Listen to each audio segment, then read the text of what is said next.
Everyone, welcome to Jasanish Travel Tales. Today I am very happy because I reached Moscow safely.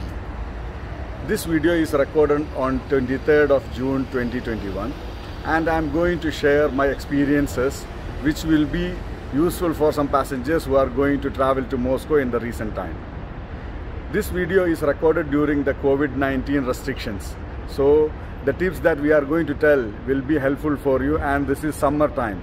So both aspects are considered about this one, and so this will be helpful for all the passengers who are going to travel during this period.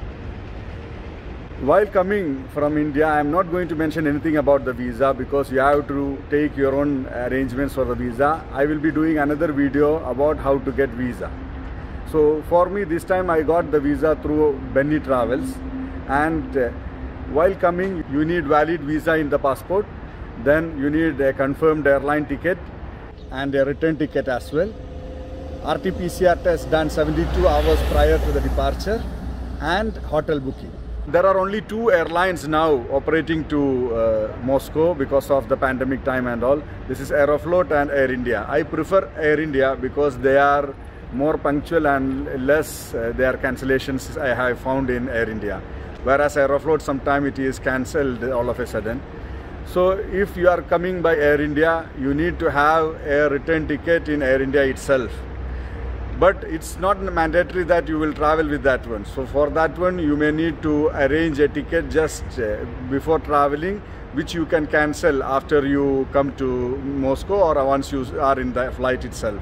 Regarding this ticket, otherwise the airlines will be asking you several questions, so this will be helpful to avoid unnecessary delays in the counter before issuing the boarding pass.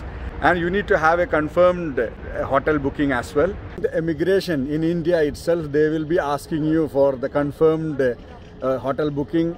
RT-PCR sometimes they are asking as well, and they will check your visa also. One form will be provided in the flight which you have to fill and provide along with your passport in the immigration. This includes your even hotel address, your visa number, and your passport details as well. When you are coming to Moscow, in the immigration, you have to show your valid visa, RT-PCR test, then also the hotel booking. But if you are a frequent traveler, they don't ask anything except your passport. They will be just verifying your passport, and if they find that you are a frequent traveler, they don't ask much questions. But if you are not a frequent traveler, there is a possibility that they will be asking many questions, and if they find any doubt, they will not let you go inside. But if you have an agent outside or the traveling agency outside, just communicate with them, and in their assurance they will let you enter Moscow or enter Russia. Immediately after your immigration in Russia, you will be moved to a desk where they will provide the PCR test, and the results will be given to your hotel within the next 24 hours.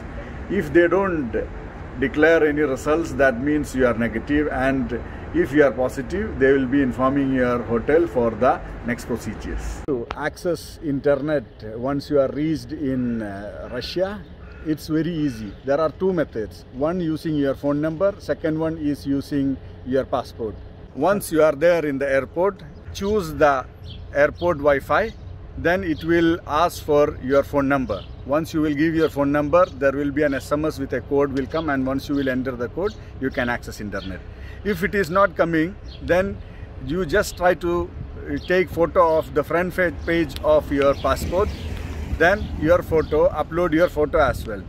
They will give access to the internet as well. The temperature in Moscow, we all know before, it is cold most of the time, but during this period, that's June, July, it is too hot, 25 degrees. So it's better to have an AC room to be booked so that you will feel more comfortable while sleeping, and if you are coming for a longer stay as well.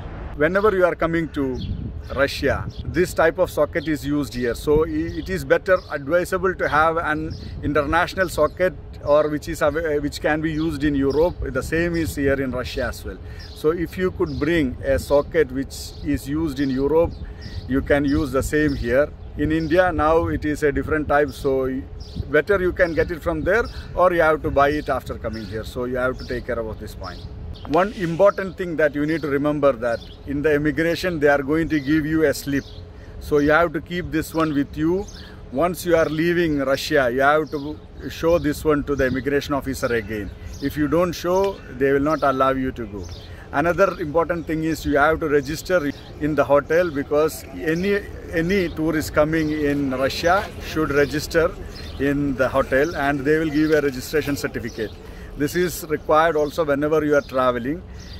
To travel the first 7 days after your entry, it is not mandatory, but if you are extending more than 7 days, it is mandatory to keep with you, and you have to present this one in the immigration as well before leaving. The currency of Russia is ruble. So 1 ruble is equal to 1 rupees, almost 1 rupees. And you need to have local currency if you are coming here to buy the SIM card, to have other. So what you have to do is always either you change the currency in the airport itself there, so it will be the rate is little bit lesser there, 77, but still if you want to have some money, you can change it in the Delhi airport currency exchange as well. Or if you want to change it in Russia, you have to have it in dollar or in euro. These are the only currencies they are changing to local currency ruble. If you have the debit card or credit card from India or any other country, you could use it here for withdraw money from the ATM machines. And if you want to have unlimited SIM here, I prefer to have MTS, which was in India earlier. It is MTC written here. So those SIM, it will come around 300 to 500. Any unlimited SIM for 2 weeks will come from 300 to 500 rubles. So you could buy it easily here. I hope the information in the video will be helping you while you come to Russia, and hope to see you in the other videos.